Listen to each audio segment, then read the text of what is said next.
Olá, graça e paz da parte de nosso Senhor e Salvador Jesus Cristo. Amém? Seja bem-vindo. Você está no canal Beit-Sefer, Escola Bíblica à Distância. Caso você deseje, você pode acessar este comentário e as referências das obras consultadas em PDF no site do canal e utilizar infográficos que vão te ajudar a dinamizar e incrementar a sua aula. Também oferecemos lições especiais para crianças e juniores. O link vai estar na descrição deste vídeo. Nós estamos iniciando o ano de 2025 e, como você sabe, nós estudamos a revista Palavra e Vida da Convenção Batista Fluminense. E esse trimestre vamos iniciar estudando o livro de Isaías e o tema central será o Evangelho do Antigo Testamento. Hoje, na aula de número 1, a lição será O Senhor é a Salvação.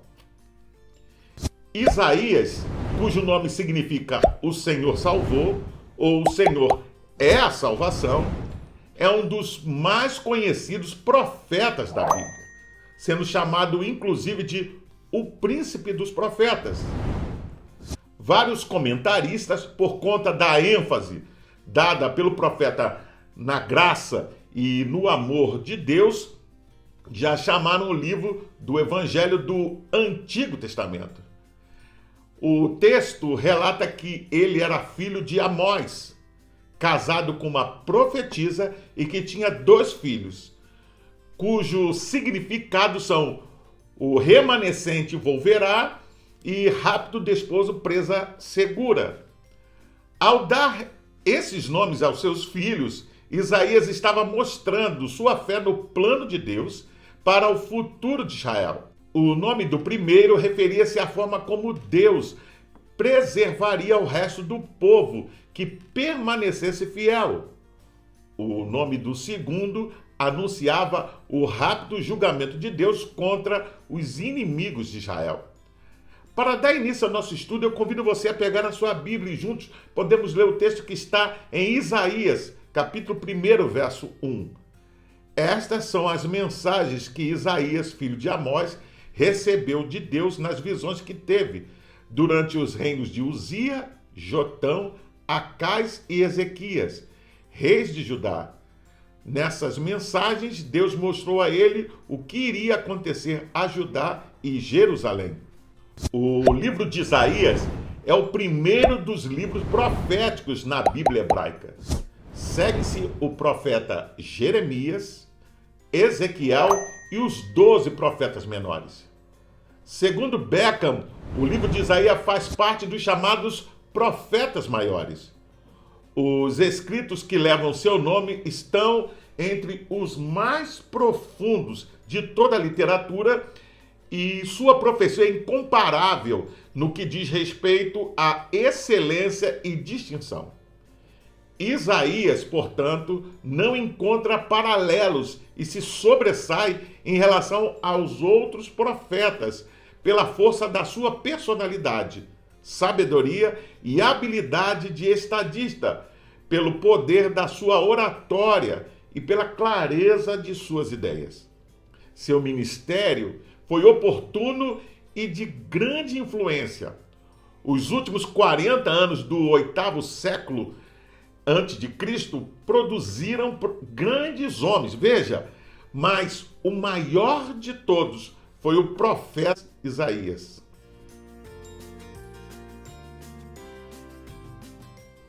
O ministério de Isaías durou cerca de 60 anos, entre os anos 740 a 680 a.C., aproximadamente. Ele profetizou desde antes da morte do rei Uzias, em 740, até algum tempo depois da morte de Senaqueribe, em 681. O cenário de sua época era desafiador. Considerando o aspecto internacional, estava em ascensão o Império Assírio sob a liderança de Tiglat-Pileser III. Reinos menores como Judá certamente devem ter visto o perigo em potencial no horizonte. Ainda assim, Deus havia prometido ao seu povo que o protegeria de qualquer coisa e de qualquer um, desde que eles permanecessem fiéis em sua fé. O Senhor mandou o profeta Isaías para encorajá-los a seguirem esse caminho. No que se refere ao aspecto nacional, os desafios também eram grandes, já que foi uma época de opressão e caos. Depois de 6 reinados caóticos e consecutivos de Jeroboão II, o Reino do Norte havia se deteriorado rapidamente. Alianças com povos pagãos foram estabelecidos a fim de proteger a inserção e a sujeição aos assírios. Mas não funcionou. O arrependimento passou bem longe do povo que precisava entender. E este é o tema, veja, do livro, que a salvação, tanto pessoal quanto nacional, vem do Senhor. Espiritualmente, o cenário era caótico. E a verdade é que Deus chama a nação de Sodoma e Gomorra. Você vê isso no capítulo 1, verso 10. O que havia sido feito por Uzias e Jotão, reis tementes a Deus, desintegrou-se rapidamente sob o reinado de Acais, uma vez que começou a firmar alianças com estrangeiros ao invés de confiar em Javé.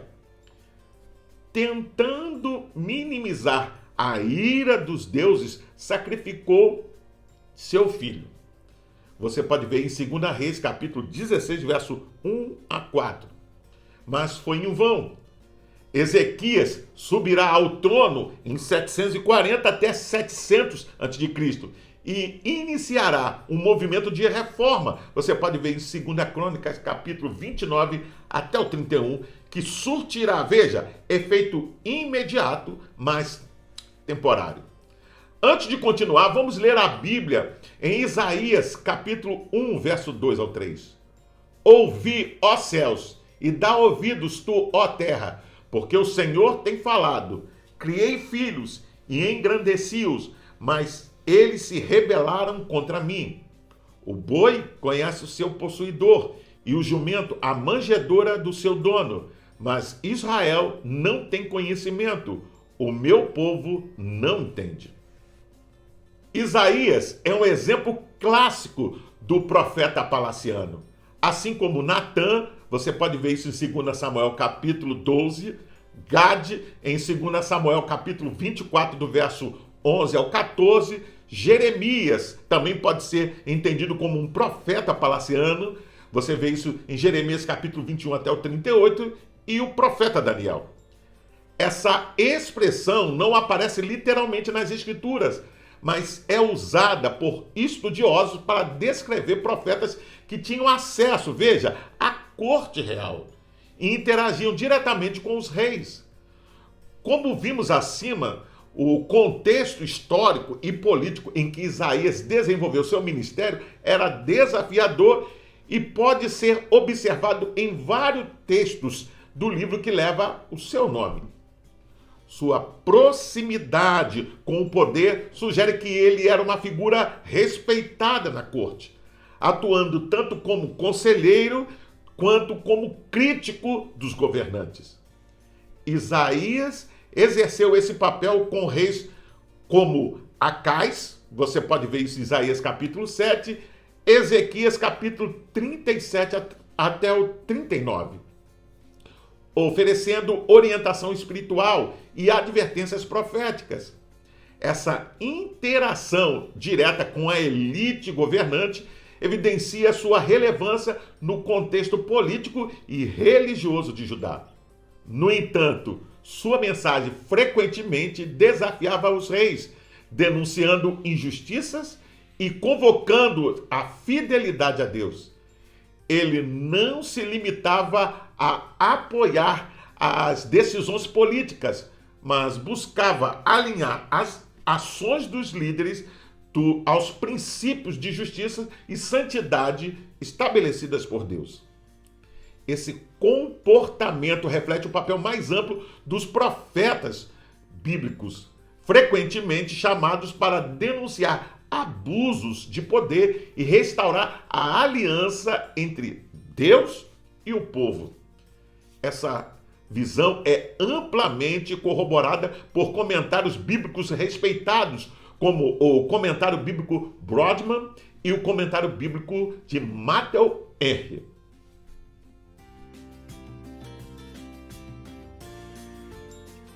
Não existe unanimidade acerca da divisão da obra. O professor Carlos Oswaldo fraciona o livro em 3 partes. A primeira parte lida com a remoção da ordem rebelde, antropocêntrica, que mantém a nação sob seu poder. Você vê isso do capítulo 1 até o 35.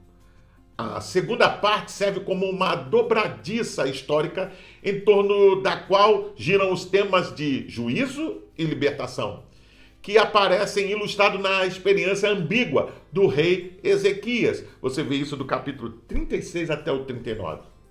A terceira parte, finalmente, lida com o estabelecimento de uma nova ordem divina, em que a rebelião idólatra será finalmente punida e o reino de bênção e salvação universais, centrado em Sião, será introduzido pelo servo de Yahvé.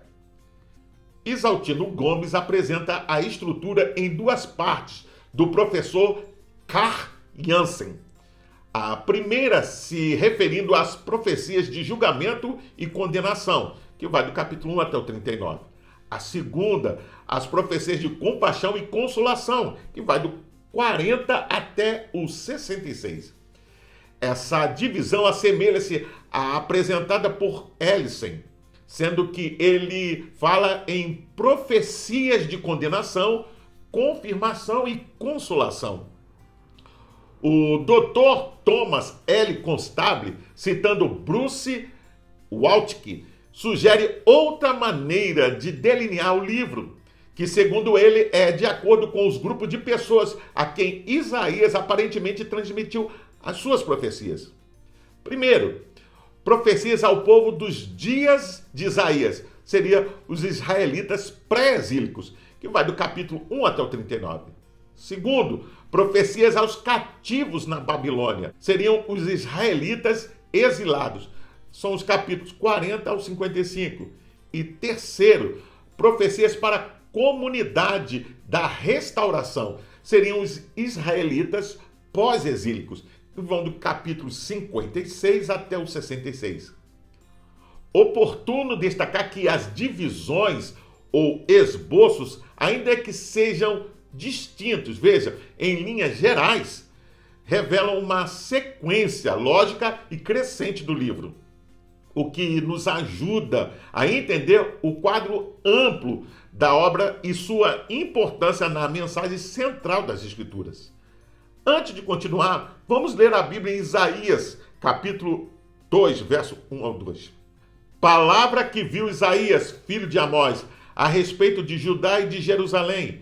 E acontecerá nos últimos dias que se firmará o monte da casa do Senhor no cume dos montes, e se elevará por cima dos outeiros, e concorrerão a ele todas as nações. Segundo Constable, a compreensão de Isaías sobre a teologia era profunda. Ele expõe a maravilha e a grandeza de Yahvé mais habilmente do que qualquer outro escritor bíblico. Como escritor, Isaías não tem igual entre os profetas do Antigo Testamento. Ele era um artista poético que empregava um amplo vocabulário e muitos recursos literários para expressar seus pensamentos de forma bela e poderosa. A maioria de suas profecias parecem ter sido mensagens que ele transmitiu. Então, ele provavelmente também era um orador poderoso. Isaías também é fortemente escatológico. O estudo dos eventos do fim dos tempos pode ser observado em vários textos. Em muitas passagens, o profeta lidou com o futuro destino de Israel e dos gentios. Ele escreveu mais do que qualquer outro profeta sobre o grande reino no qual os israelitas entrariam sobre o governo do Messias. Em alguma medida, a organização do livro reflete a cosmovisão bíblica da criação, queda, redenção e salvação. O Senhor tem um plano para o homem, mas ele cai. Essa ideia é retratada no bloco maior do livro, que vai do capítulo 1 até o 39, que apresenta as denúncias contra Judá e Jerusalém, incluindo a visão de Isaías sobre a condição espiritual e moral do povo que nós vemos na queda, e o domínio do Senhor sobre as nações vizinhas. Isaías capítulo 28 até o 39 contém novos anúncios de julgamentos e promessas de salvação, incluindo a história de Ezequias, seu reinado, doença e o cerco de Jerusalém pelos assírios. Os capítulos 40 a 55 retratam, veja, a consolação do povo através de mensagens de esperança e encorajamento, bem como a promessa de redenção quando do advento da vinda do servo do Senhor. A parte final, que vai do 56 até o 66, exorta a justiça e a verdade, condena a falsa religiosidade e expõe, podemos dizer assim, as visões de um futuro glorioso, com a restauração de Jerusalém e a promessa de um novo céu e uma nova terra, a salvação.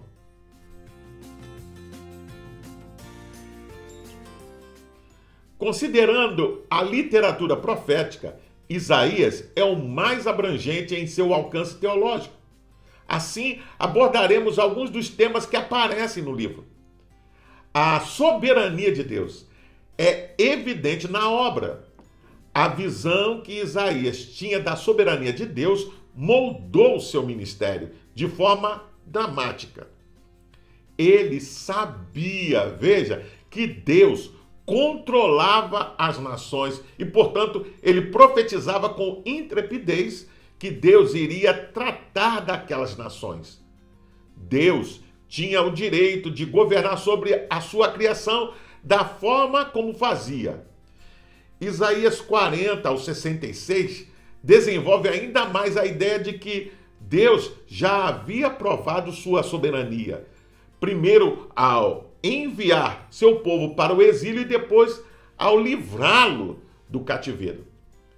Isaías mostra que Deus é o Senhor de toda a criação e que seus propósitos se cumprirão independentemente das ações humanas.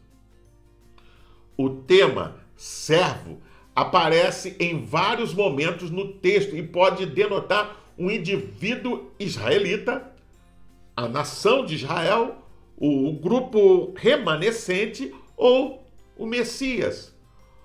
O servo trabalha diligentemente para cumprir os propósitos de Deus, em que pese tempos desafiadores e penosos. Ele não desfalece, mas confiante da ação do Senhor, prescruta sua vida e investe numa fé formada com base nas Escrituras. A expressão o Redentor de Israel é usada 13 vezes por Isaías na segunda parte do livro e aparece nos outros livros do Antigo Testamento apenas 5 vezes. O termo deriva do verbo gaal, que quer dizer aquele que redime ou compra uma pessoa ou propriedade.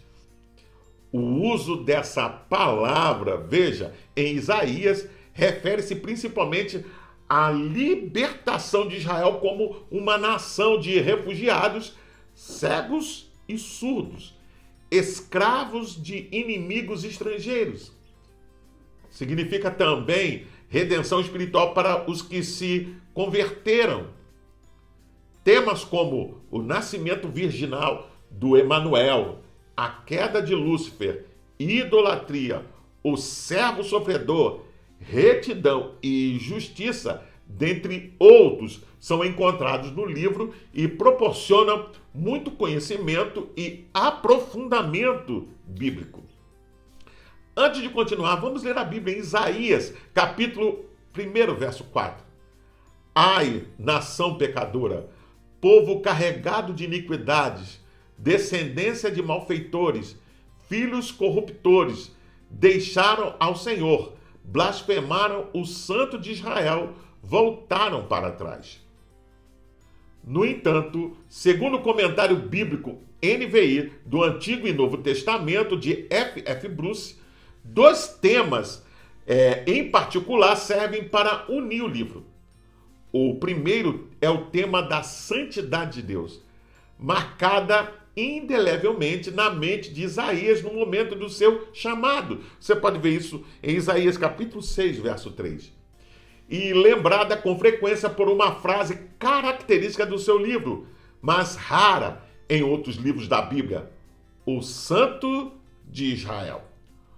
O segundo tema proeminente é Sião, Jerusalém, que era tanto a capital política da nação quanto o lugar do templo. Isaías tinha uma percepção clara do que significava a santidade acima de tudo. Uma retidão moral total e uma convicção fortíssima de que Jerusalém, como a cidade santa, deveria demonstrar o tipo de santidade que caracterizava Deus. Era óbvio demais que a Jerusalém da época não somente ficava aquém desse padrão, mas na verdade exibia as condições exatamente contrárias. Ainda que os cidadãos tentassem esconder o fato sob um brilho falso de piedade e retidão aparente. O primeiro propósito de Isaías, então, foi arrancar esse verniz e revelar a verdade, para deixar claro que um Deus santo não poderia tolerar essa situação indefinidamente. E para indicar, veja, algo dos propósitos de Deus para Jerusalém, tanto no curto prazo quanto para um futuro mais distante. O castigo e a purificação eram inevitáveis.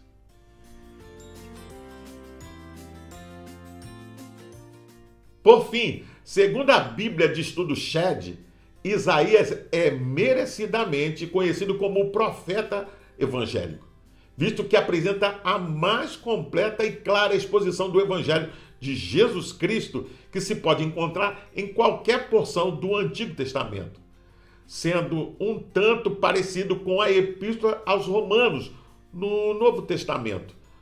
O livro de Isaías serve de compêndio das grandes doutrinas da época pré-cristã e aborda quase todos os temas cardeais de toda a gama da teologia.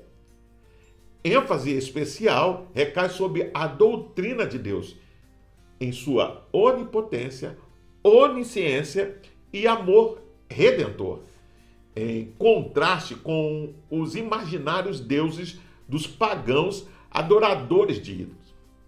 Ele se revela como o único verdadeiro Deus, o soberano, criador do universo, que ordena todos os acontecimentos da história de conformidade com seu grandioso e completo plano. Conjugando a introdução, capítulo 1 e 2, em que o autor esboça o conteúdo de todo o livro com a estrutura comentada e alguns temas abordados, cumpre-nos mencionar ao menos dois objetivos do escritor desta obra poética.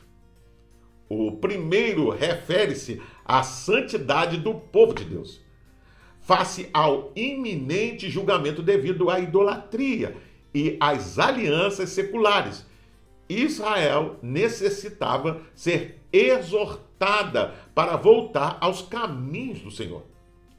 O interlúdio dos capítulos 36 ao 39, mencionado por vários autores que fazem ou dividem o livro e estabelecem essa estrutura, descreve a invasão assíria e prediz o cativeiro babilônico, como consequência evidente aos desmandos de uma nação aquém de Deus.